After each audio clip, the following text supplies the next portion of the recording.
Hello everyone, আসসালামু আলাইকুম। আপনাদের সাথে আজকে একটা ইন্টারেস্টিং বিষয় শেয়ার করব।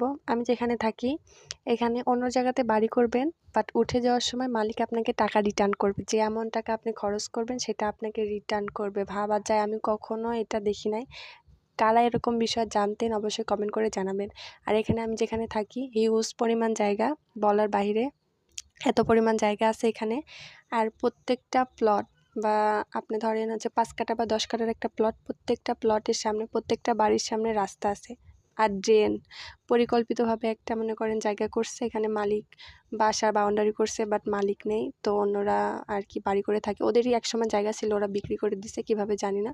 এখানে দেখতে পাচ্ছেন ভিঙ্গরাজ, মাশাআল্লাহ দিলে অনেক সুন্দর লাগে। এই রাস্তাতে অনেক ভালো মানে হয়, রাস্তার সাইড দিয়ে। এখানে দেখতে পাচ্ছেন একটা ফুলের বাগান, এখানে একটা পুলিশ বাসা করেছে, এখানে ফুলের বাগান করছে উনি। ফুলের বাগানটা মাশাআল্লাহ দিলে অনেক সুন্দর, বাড়িটাও মাশাআল্লাহ দিলে অনেক সুন্দর। এখানে উনি বাড়ি করে আছেন, উনি একজন পুলিশ।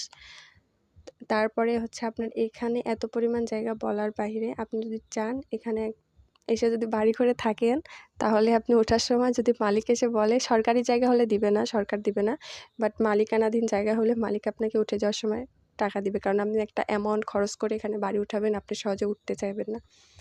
মাশাআল্লাহ দিয়ে জায়গাটা অনেক সুন্দর, আর এত পরিমাণ জায়গা আছে বলার বাইরে। প্রত্যেকটা প্লটের পাশে বা বাড়ির পাশে রাস্তা আছে, রাস্তার ড্রেন আছে। এখন আবার পানির লাইনও চলে আসছে, কিছুদিন পরে গ্যাসের লাইনও চলে আসবে। পরিকল্পিত একটা হচ্ছে আপনার আর কি। এখানে অনেক ধরনের শুটিং হয়ে থাকে, বড় বড় তারকারা আসে, আরফান নিশু, আরশ খান, তানিয়া বৃষ্টি, তারপর হচ্ছে মনা। ভিডিওটা ভালো লাগলে অবশ্যই লাইক কমেন্ট শেয়ার করে পাশে থাকবেন। এরকম আপনারা কোনোদিন দেখেছেন কিনা অবশ্যই কমেন্ট করে জানাবেন।